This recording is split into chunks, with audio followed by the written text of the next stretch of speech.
মাছটির নাম অ্যারাপাইমা।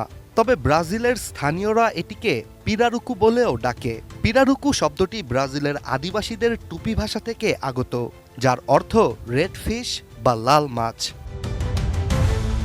অ্যামাজন নদীর সবচেয়ে বড় এই মাছটির দৈর্ঘ্য প্রায় ১৫ ফিট পর্যন্ত হয়ে থাকে।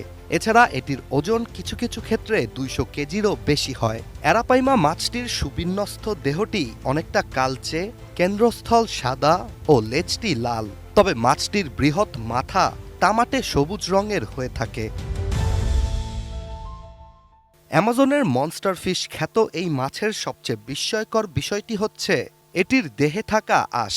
অ্যারাপাইমার দেহে থাকা আঁশগুলো মাছটিকে পানিতে চলাচলের সুবিধা দেয়। এছাড়া অ্যামাজন নদীতে আরেকটি ভয়ঙ্কর মাছও বসবাস করে, যার নাম পিরানা। ভয়ঙ্কর দাঁতযুক্ত পিরানা এতটাই হিংস্র যে তারা মানুষকে আক্রমণ করতেও ভয় পায় না।